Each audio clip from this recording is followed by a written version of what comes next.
Assalamu alaikum warahmatullahi wabarakatuh. Welcome to the new video in Java tutorials. Previously we had studied variables and data types. I hope everyone has got that lecture. What variables are, why we need the data types, how we can store different data in our variables. Today I selected a very important topic in Java. I mean, not only in Java but in any programming language. This topic is very important, and this is how to take user input. See, this is very important to learn how we can take the input from the user and manipulate that input in our programs.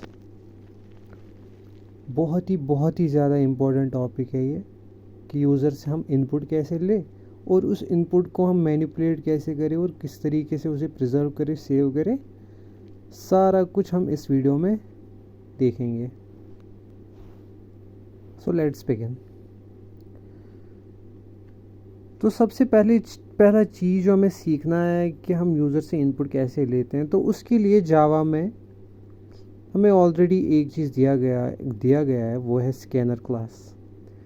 Scanner class में ही सब कुछ मसाला जो input के लिए चाहिए हमें वो उसमें ऑलरेडी रखा गया है. बस हमें ये सीखना है कि उस स्कैनर क्लास का यूज़ कैसे करें और फिर स्कैनर क्लास का जब हम यूज़ करें तो कौन सी फंक्शंस किस तरीके से हम इनपुट यूज़र से ले. See I will tell a short trick.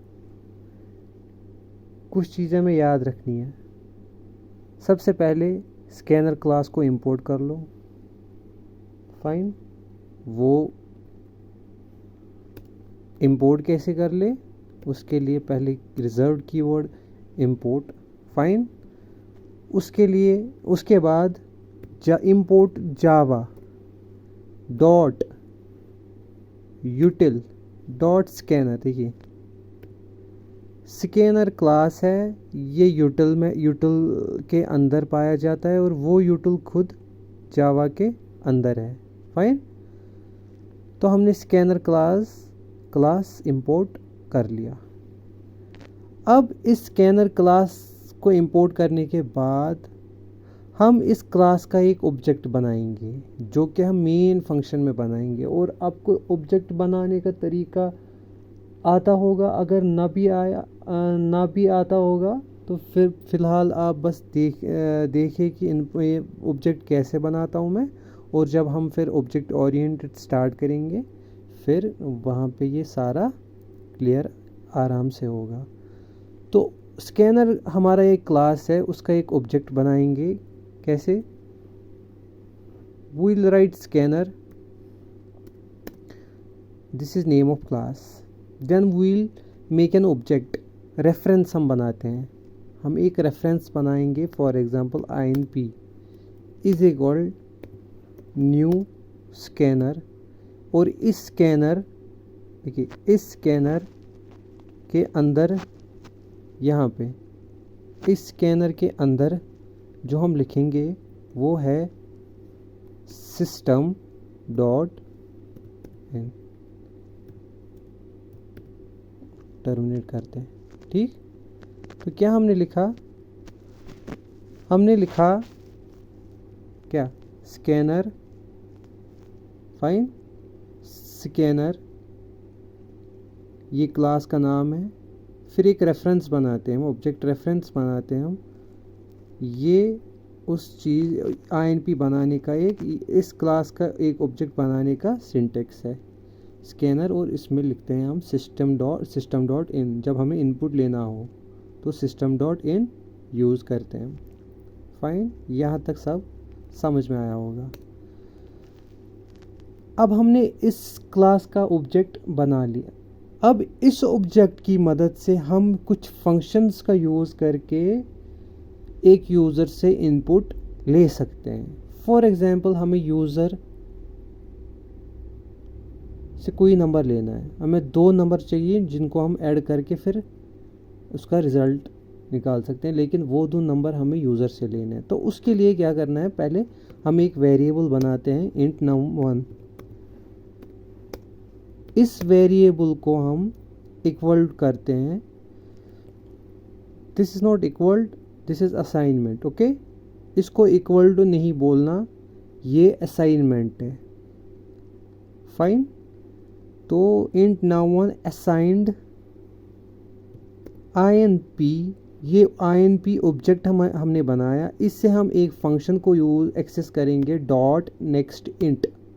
ये नेक्स्ट इंट जो है, ये जो नेक्स्ट इंट है, ये जो नेक्स्ट इंट है, ये इस स्कैनर क्लास में एक फंक्शन है। ये नेक्स्ट इंट इस स्कैनर क्लास का एक मेथड है और इसको हम एक्सेस कर सकते हैं इस क्लास के ऑब्जेक्ट से। हमने inp डॉट एक्सेस कर लिया नेक्स्ट इंट को।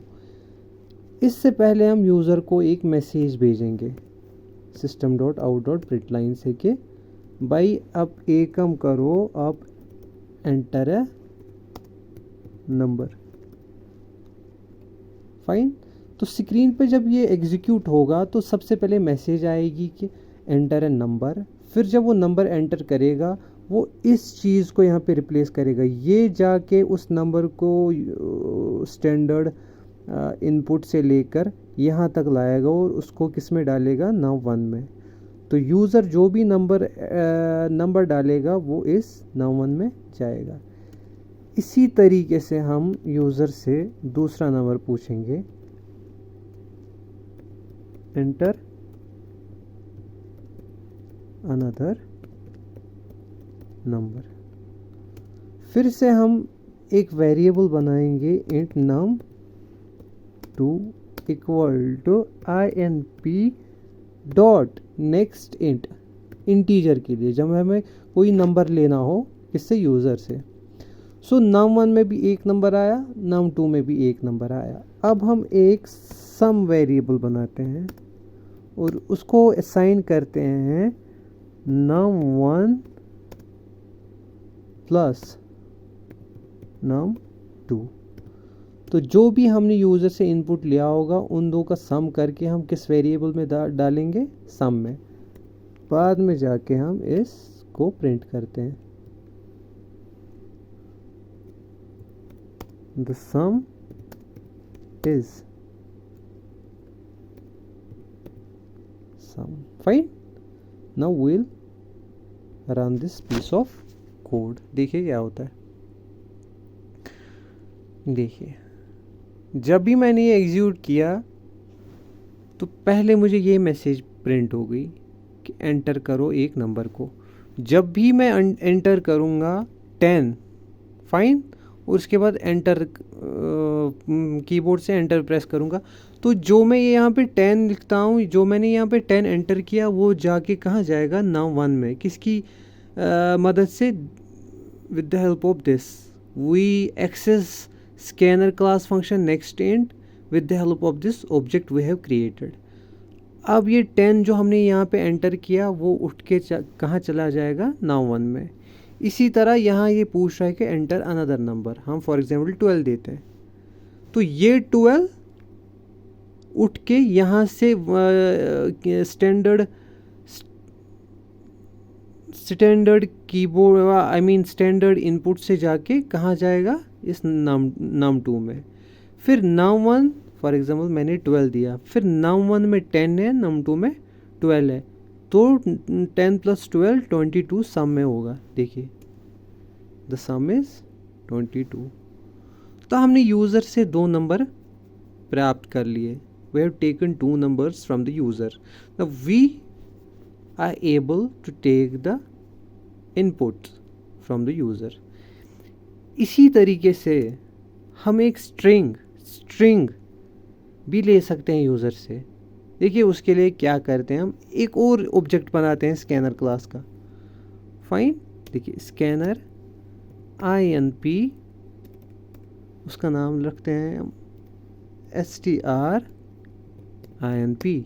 जैसे पिछला मैंने ऑब्जेक्ट बनाया, जैसे ये ऑब्जेक्ट मैंने बनाया उसी तरीके से मैं ये ऑब्जेक्ट भी बनाता हूँ, ठीक है। Scanner inp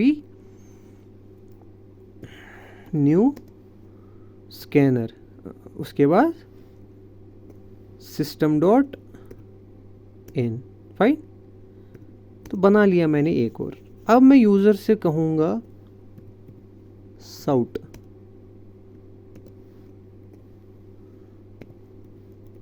enter your full name, enter your full name. Fine, वो नाम हम किसी स्ट्रिंग, क्योंकि नाम तो स्ट्रिंग ही होगा, तो उसके लिए हमें वेरिएबल जो बनाना है वो टाइप स्ट्रिंग का ही होना चाहिए। तो string name is equal to इस ऑब्जेक्ट का यूज करके हम एक और फंक्शन जो कि स्कैनर क्लास का है एक्सेस करेंगे। strinp dot next line, NL अगर आप लिखोगे तो नेक्स्ट L खुद ही आएगा, नेक्स्ट लाइन। फाइन,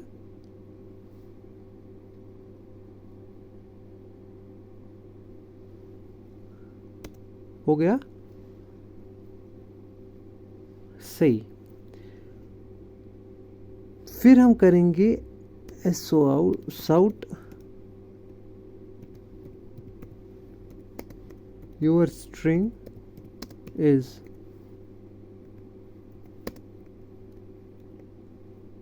name सी।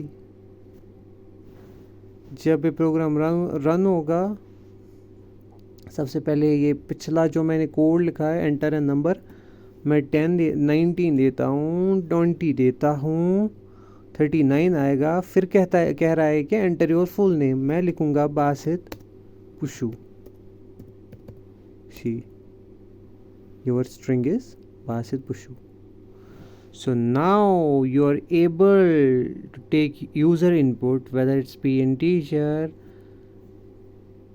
string का एक ही हिस्सा चाहिए अप टू द स्पेस, तो उसके लिए एक फंक्शन आता है नेक्स्ट, प्रोबेबली नेक्स्ट उसके लिए है नेक्स्ट लाइन, तो पूरी लाइन मतलब वो स्पेसेस इंक्लूड करता है। मेरे ख्याल से नेक्स्ट है जो कि स्पेस इंक्लूड नहीं करता है।